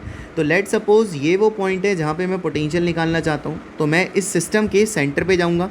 इस सिस्टम का सेंटर यही माना जाएगा यहाँ से। तो यहाँ से ये डिस्टेंस मैं r एज्यूम कर लेता हूँ। तो मैं अब एक एक करके सारे चार्जों से लिखूँगा। पहले मैं इस वाले चार्ज से लिखूँगा, फिर मैं दूसरे वाले पॉजिटिव चार्ज से लिख दूँगा, और फिर मैं जो बीच में 2 नेगेटिव चार्ज है वहाँ से वो डिस्टेंस लिख दूँगा r। तो ठीक है, पोटेंशियल का फॉर्मूला क्योंकि के क्यू बाई आर होता है, तो मैं इस वाले चार्ज से शुरू करता हूँ के क्यू बाई आर को लिखना। चलिए पहले मैं इससे लिखना शुरू करता हूँ आप लोगों के लिए, जो इधर वाला चार्ज है। ठीक है, ए प्लस आर इसका डिस्टेंस है। तो मैंने इसके लिए लिखा के क्यू अपॉन में ए प्लस आर, ये इसका डिस्टेंस है। अब मैं इस वाले से लिख लेता हूँ। तो मैं लिखूँगा के क्यू अपॉन में आर माइनस ए, ऐसे लिख सकता हूँ। अच्छा एक बात बताओ, a प्लस आर लिखें या r प्लस ए लिखें, एक ही तो बात है, ऐड ही तो कर रहे हो। अब मैं लिखता हूँ इन 2 नेगेटिव चार्ज से, तो k 2q अपॉन में r लिख दिया। बच्चों जब मैं सबको सॉल्व करूँगा एलसीएम ले करके, तो ये बन जाएगा k कॉमन, q कॉमन, 2 चीज़ें हमारी कॉमन है। क्या बचेगा ब्रैकेट में, 2a स्क्वायर अपॉन में R square minus A square. और यहाँ पर आपको एक कंडीशन गिवन करी हुई है, अगर आप उसे ध्यान से देखते हैं, वो ये है R upon A is very very greater than 1। क्या मतलब हुआ इसका, R is very very greater than A. Cross multiply करके देख लो आप, ए को 1 से मल्टीप्लाई करके देखो, तो आर बहुत बड़ा है, ए बहुत छोटा है। जो छोटा होता है उसे आप नेगलेक्ट कर सकते हो। तो अगर मैं इसमें से ए को नेगलेक्ट कर दूंगा तो ये बन जाएगा हमारा के क्यू 2a स्क्वायर अपॉन में आर की पावर 3 पोटेंशियल बन गया हमारा। और हमें यही चीज़ प्रूफ करनी है कि जो पोटेंशियल है वो आर की पावर 3 पे चलता है। 1 मिनट, मैं इसको पहले रफ़ कर लेता हूँ और फिर आपको थोड़ा सा और समझाता हूँ इसमें। ठीक है, तो मैं डायग्राम को रफ़ कर रहा हूँ, आप स्टेप समझ चुके होंगे यहाँ से। अब देखिए बच्चों, अगर आप ये स्टेप समझ चुके हो तो यहाँ पर ये देखिए आपका जो पोटेंशियल आ रहा है वो इन्वर्सली प्रोपोर्शनल आ रहा है आर की पावर 3 पे। ध्यान से देखो, आ रहा है आर की पावर 3 पे। तो जो इस टाइप का पोटेंशियल होता है आपको ये तो ठीक है, ये तो आपको समझ में आ रहा है कि इलेक्ट्रिक, ठीक है, इस वक्त क्वाड्रुपोल था आपके पास तो ये आ रहा है। आपको याद है डायपोल जब हम लेते थे तो शायद आर स्क्वायर आता था, या आपने जब ऊपर वाला क्वेश्चन करा था तो 21 का जो बी पार्ट है जिसमें डाइपोल के द्वारा इलेक्ट्रिक पोटेंशियल निकालना है, जब आपने उसको करा होगा तो वो उसमें भी नीचे आर स्क्वायर आ रहा होगा। तो उसने बोला है कि मोनोपोल और डाइपोल, तो डाइपोल से जब आप करोगे तो आपके पास आर स्क्वायर चलता है। और अगर मैं मोनो की बात करूँ, मोनो मतलब एक चार्ज, तो एक चार्ज पे तो के क्यू बाय आर होता है, तो फिर ये आर पे चलेगा, राइट। तो मोनो के लिए आर पे चलता है, डाइपोल के लिए आर स्क्वायर पे चलता है, क्वाड्रोपोल के लिए आर की पावर 3 पे चलता है। ये इस क्वेश्चन का मीनिंग है। चलिए नेक्स्ट क्वेश्चन की तरफ चलते हैं। चलो बच्चों नेक्स्ट क्वेश्चन को समझते हैं, क्वेश्चन नंबर 23 को। यहाँ पे आपसे क्या कह रहा है, एक इलेक्ट्रिकल टेक्नीशियन है, require a capacitance of 2 microfarad. याद रखना इस बात को, मेरी जो रिक्वायरमेंट है वो अलग चीज़ होती है। तो मेरे को जो रिक्वायरमेंट है, उस टेक्नीशियन को जो रिक्वायरमेंट है वो है कि उसका जो कैपेसिटर है यार वो 2 माइक्रोफेराड का बन जाए, ठीक है। और जो पोटेंशियल होगा वो 1 किलो वोल्ट, मतलब किलो का मतलब होता है 10 की पावर 3 वोल्ट, ठीक है। ये मेरी रिक्वायरमेंट है, ऐसा मैं चाहता हूँ कि मेरे पास कैपेसिटर हो 2 माइक्रोफेराड का और मेरे पास जो पोटेंशियल हो उसके अक्रॉस वो 1 किलो वोल्ट का हो, ठीक है। बट मेरे को तो ये चाहिए, पर मेरे को मिला क्या? तो मेरे पास जो अवेलेबल चीज़ें हैं वो ये हैं कि मेरे पास जो कैपेसिटर हैं वो बहुत सारे पड़े हुए हैं 1 माइक्रोफेराड के, ठीक है। और हर एक पे जो पोटेंशियल है ईच पर, तो यहाँ पे मैं ईच लिख रहा हूँ, हर एक जो है कम से कम 400 वोल्ट ही झेल सकता है, इससे ज़्यादा वोल्ट नहीं झेल सकता, ठीक है। तो यहाँ मेरे पे अवेलेबिलिटी ये चल रही है, मतलब आपको बनाना, रिक्वायरमेंट आपका ये है, आपको ये चाहिए था, बट आपको जो दिया गया वो ये दिया गया है। ये इस क्वेश्चन का मीनिंग है। आप लाइन पढ़ेंगे तो आपको यही मिलेगा, ठीक है। अब वो कह रहा है कि अरेंजमेंट बताइए कितने कम से कम कैपेसिटर लगाएंगे ताकि आपको ये रिक्वायरमेंट मिल जाए। दिया आपको अवेलेबल वो है, बनाना आपको इधर ही है, तो कैसे करेंगे इस रिक्वायरमेंट को पूरा, आइए समझते हैं। मान लो आप एक सर्किट डिज़ाइन करोगे, सपोज करते हैं। बच्चों एक बात बताओ, अगर आप ऐसे में सीरीज़ में 3 लगा रहे हो क्या कैपेसिटर, और ऐसी आप एक और लाइन यूज़ कर रहे हो जिस पे फिर से 3 लगा रहे हो, फिर एक और लाइन यूज़ कर रहे हो उस पर भी फिर से 3 लगा रहे हो, तो एक बात बताओ, अभी तो आप इसे गिन पा रहे हो 3 ये 3 ये 3 ये, तो 9 हो गए। आप इसे ऐसे भी तो बोल सकते थे कि मेरे पास 3 क्या है, 1 रो 2 रो 3 रो, आपके पास 3 रो हैं और हर रो पे 3 कैपेसिटर हैं, ठीक है। मेरे पास इतनी रो हैं और हर रो पर कितने कैपेसिटर हैं, 3 कैपेसिटर हैं, तो टोटल कितना आएगा मेरे पास, टोटल निकल के आ जाएगा 9। ऐसे भी 9 आएगा, ऐसे भी 9 आएगा, है ना। तो मैं काम करता हूँ, ये पता करता हूँ कि कितनी रो बन रही हैं और कितने कैपेसिटर एक रो पे लगाएंगे, ठीक है। तो मैं एज्यूम करता हूँ इस क्वेश्चन में कि मेरे पास n कैपेसिटर हैं एक रो में, जैसे मैंने यहाँ पर 3 बनाए थे, ठीक है। और मैं ऐसी ही, ध्यान से सुनना, पहले से रफ कर दूँ, समझ आ गया ना। रो और कैपेसिटर का क्या फंडा है, देखो मैं मान के चलता हूँ कि मेरे पास n कैपेसिटर हैं एक रो में, जैसे इसमें कितने थे, 3 थे, ठीक है। कितने थे, 3 थे, पता है ना, ये इस लाइन पर 3 थे। अब मेरे पे कितनी रो हैं ऐसी, उसको मैंने m मान लिया, तो मेरे को टोटल कितना मिलेगा, n की m से मल्टीप्लाई, जैसे तुमने यहाँ पर 9 निकालने के लिए क्या करा, 3 को 3 से मल्टीप्लाई कर दिया, तो ये भी मैं यहाँ पर यही करने जा रहा हूँ, ठीक है। आइए यहाँ से आगे बढ़ते हैं।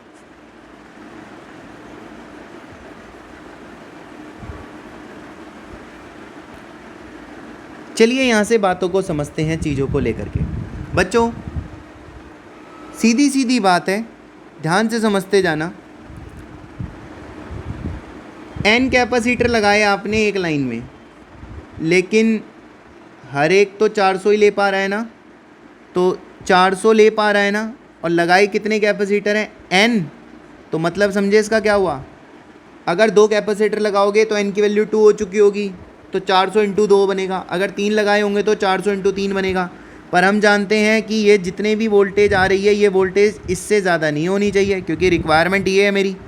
आपको समझ आया लॉजिक क्या था, देखो एक 400 रखेगा तो एक लाइन पे आपने कितने लगाए हैं, n, तो वो तो आपने वोल्टेज यहाँ लिख दी, लेकिन ये वोल्टेज इससे ज़्यादा नहीं होनी चाहिए क्योंकि रिक्वायरमेंट है 10 की पावर 3, ठीक है बच्चों। आगे बढ़ो, तो यहाँ से मेरे पास n का वैल्यू आ जाएगा 10 की पावर 3/400 करके, और ये कितना आ जाएगा 2.5 भाई 2.5 कैपेसिटर तो आप लगा ही नहीं सकते, ज़्यादा से ज़्यादा आप 3 लगाओगे। तो n की वैल्यू कितनी आ रही है 3, यानी कि एक लाइन में मैं ज़्यादा से ज़्यादा 3 लगा सकता हूँ, 3 से ज़्यादा मत लगा देना। ठीक है, आगे बढ़ते हैं। चलो अब नेक्स्ट, ये तो मुझे पता चल गया कि एक लाइन पे 3 लगा रहा हूँ। अब रो का कैसे पता करूँगा वो सुनो। रो का ऐसे पता करूँगा कि ये तो मैंने जब सीरीज़ पे कंसेप्ट लगाया तो आया। सीरीज़ का मतलब एक लाइन पे 400, मतलब एक लाइन पे n और हर एक पे 400 वोल्ट। अब मैं एक काम करता हूँ, पैरेलल से सोचता हूँ, पैरेलल से क्या मिल सकता है। आप सबको पता है पैरेलल पे जो फॉर्मूला है वो ये चलता है 1/C1, 1/C2, 1/C3, ऐसे चलता है ना। तो मैं ये मान लेता हूँ, देखो ये देखो n की वैल्यू 3 आ रही है। ठीक है, तो मैं एज्यूम करके चलता हूँ कि मेरे पास मान लो, मैं एज्यूम करके चलता हूँ कि मेरे पास मान लो 3 लगे थे एक लाइन पे। कितने लगे थे? 3 लगे थे। ठीक है, तो कितना आ जाएगा ये आ जाएगा आपका 3। तो c का वैल्यू कितना आ जाएगा 1/3। ये क्या आ रहा है आपका, ये नेट आ रहा है ना। पर आपकी रिक्वायरमेंट क्या है, ऊपर देखो 2 की रिक्वायरमेंट है ना। तो भाई ध्यान से सुनना, अब यहाँ पे जो मैं लिखने जा रहा हूँ, उस चीज़ को आप ध्यान से सुनना। ठीक है, तो ये देखो आप का जो रिक्वायरमेंट है वो 2 का है। आप अगर हर लाइन का एक एक कैपेसिटर पकड़ रहे हैं तो इतना आ रहा है। आपको नहीं पता कि और कितनी लाइन बनेंगी, यानी कि m। तो म्यू से म्यू कट गया और यहाँ से आपके पास m का वैल्यू आ गया 6, यानी कि ऐसी 6 लाइनें बनेंगी, 6 रो बनेंगी। कितनी रो बनने वाली है? 6। कंसेप्ट समझ में आ रहा है। सीरीज़ में क्या चेक हुआ है, एक पे 400 था तो एक लाइन पे कितने लगे थे, तो इंटू n करा। पैरेलल में आपने क्या करा, मान लो एक कैपेसिटर आपने 3 लाइन के पकड़े तो आपके पास नेट आ गया। तो आपको नहीं पता और नीचे कितनी लाइन होगी, तो आपने क्या करा, उसको m से मल्टीप्लाई कर दिया। ठीक है, लेकिन वो आपका टोटल कितना आना चाहिए, 2 आना चाहिए, जितनी आपकी रिक्वायरमेंट है। तो वहाँ से आपने इसे निकाल लिया। अब आगे बढ़ें, अब n भी आ गया और आपके पास m भी आ गया। जब दोनों चीज़ें आपके पास आ गई तो अब आप एक छोटा सा काम ये करोगे कि टोटल कैपेसिटर निकालने के लिए m की n से मल्टीप्लाई करोगे। कारण यहाँ नीचे लिखा है m इंटू n करोगे, कितना आ जाएगा बच्चों 18। तो 18 इसका आंसर है, क्योंकि वो हमसे क्या कह रहा था कि सजेस्ट करके बताओ कि मिनिमम नंबर ऑफ़ कैपेसिटर आप कितने लगाएंगे। तो मैंने आपको बता दिया कि भाई मैं मिनिमम इतने लगाऊंगा। ठीक है, आप आराम से इस क्वेश्चन को दोबारा देखना, क्योंकि इसमें ना हल्की सी लॉजिकल मैथ है कि सीरीज़ में लगाने पर आपने 400 को n से क्यों मल्टीप्लाई करा, पैरेलल में आपने 1/3 m को 2 के बराबर क्यों करा। आप आराम से सोचना और फिर यहाँ से आगे की बात करेंगे। राइट, चलिए यहाँ से आगे बढ़ते हैं बच्चों। यहाँ से हमारे पास नेक्स्ट क्वेश्चन जो तैयार होता है वो क्वेश्चन है क्वेश्चन नंबर 24।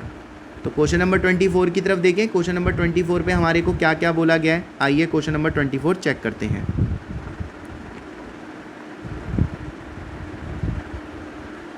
बच्चों क्वेश्चन नंबर 24 हमारे सामने स्क्रीन पर है और यहाँ पर हमसे बोला गया है कि आपके पास जो एरिया है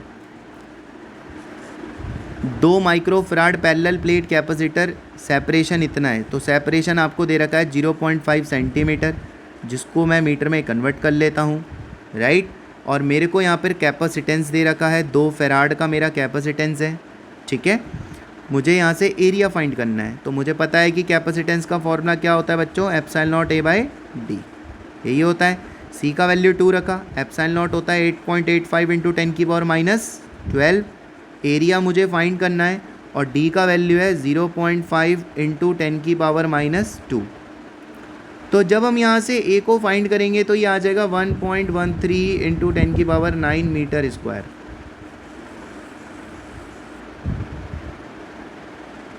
ठीक है, तो ये हमारा पूरा का पूरा सॉल्यूशन है क्वेश्चन का कि कैसे कैसे हम इसे करेंगे। ठीक है ना।